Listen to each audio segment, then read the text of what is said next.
Class intermediate. देखिए बेटा वही क्रम चल रहा है, गा नंबर है।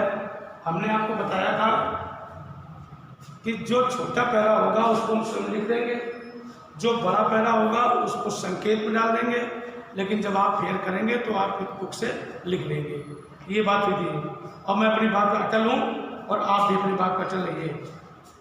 तो देखिए बेटा ये गा नंबर है, ये मातृभूमि पर निवास करने वाले मनुष्य राष्ट्र का दूसरा अंग है।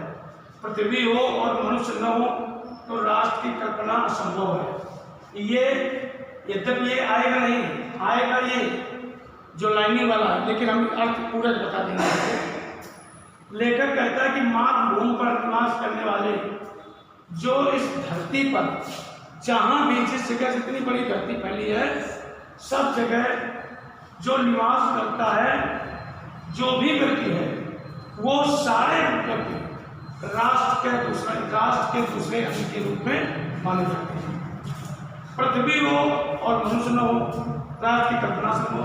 कहते हैं पृथ्वी पूरी है और मनुष्य विहीन हो जाए, मानव न हो, तो इसकी कल्पना, राष्ट्र की कल्पना करना ही बेकार है, कल्पना नहीं की जा सकती।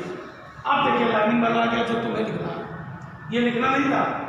देखिए पृथ्वी और जल दोनों के सम्मिलन से ही राष्ट्र का स्वरूप संपादित होता है। जल के कारण ही पृथ्वी मातृभूमि की संज्ञा प्राप्त करती है। पृथ्वी माता है और जल सच्चे अर्थों में पृथ्वी का पुत्र है। अब देखिए प्रश्न है, उपयुक्त गद्यांश का संदर्भ लिखिए।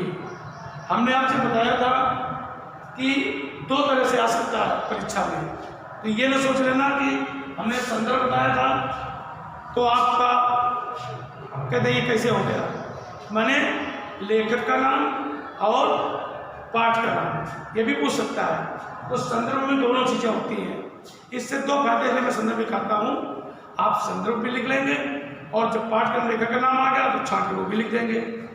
तो देखो बेटा इसमें उत्तर में हमने पूर्वत डाल दिया। पूर्वत का मतलब पहले जैसा, यानी बार बार नहीं लिख रहे हैं, दो में लिख चुके हैं, वही चीज इसमें है। तो आप चाहे तो लिख लें, चाहे पूर्वत डाल लें, क्योंकि एक है लेसन है तो संदर्भ एक है, लेखक एक ही है, एक ही पाठ है, इसलिए मैं बार बार नहीं डाला, इसलिए मैं पूर्वत लिख दिया, ध्यान रखना इसलिए लिखा है। अब आया प्रश्न नंबर 2, रेखांकित अंश की व्याख्या कीजिए। ये जो रेखांकित अंश है अंडरलाइन, अब देखिए कि व्याख्या, इसीलिए हम कह रहे हैं कि आप बुक से पहला जरूर लिख लें। भाई ये लाइनिंग है, रेखांकित है और नीचे अर्थ लिखा है, तो दोनों का सम्मिश्रण है, देखते रहेंगे आप। और जब बुक से देखेंगे फिर आप देखेंगे तो दिमाग बदल सकता है। खैर ये जैसी आपकी एज यू लाइक, जो आपको पसंद हो। अब देखिए उत्तर, राष्ट्र के स्वरूप का निर्माण पृथ्वी और जल दोनों की विद्यमानता की स्थिति में ही संभव है। देखिए इस लाइन का अर्थ है सम्मिलन, थोड़ा बदलाव कर दिया। पृथ्वी पर जल का निवास होता है तभी पृथ्वी मातृभूमि कहलाती है। जब तक किसी भूभाग में निवास करने वाले मनुष्य वहाँ की भूमि को अपनी सच्ची माता और स्वयं को भूमि का पुत्र, स्वयं को उस भूमि का पुत्र नहीं मानते, तब तक राष्ट्रीयता की भावना उत्पन्न नहीं होती। लास्ट देखो फिर ये एकाग्र से अलग है, तो इसका अर्थ देख लीजिए, पृथ्वी माता है और जल सच्चे अर्थों में पृथ्वी का पुत्र है। भाव हो गया कि पृथ्वी हमारी माता है, धरती माता है, और सच्चे अर्थों में हम सभी इस धरती माता के पुत्र हैं। अब आया तीसरा प्रश्न, 2 हो गया। राष्ट्र की कल्पना कब संभव है? उत्तर, पृथ्वी हो और मनुष्य न हो तो राष्ट्र की कल्पना असंभव है। अगला, पृथ्वी और जल दोनों मिलकर क्या बनाते हैं? उत्तर, पृथ्वी और जल दोनों मिलकर राष्ट्र का स्वरूप संपादित करते हैं। प्रश्न 5, पृथ्वी कब मातृभूमि की संज्ञा प्राप्त करती है?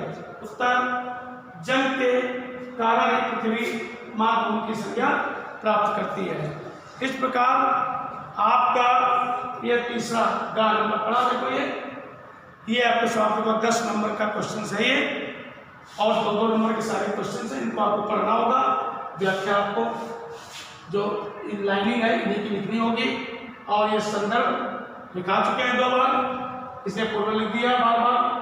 और संकेत जब बड़े पैरा होंगे तब देंगे, छोटे होंगे हम लिख देंगे। ठीक है बेटा, इसको पढ़ लो।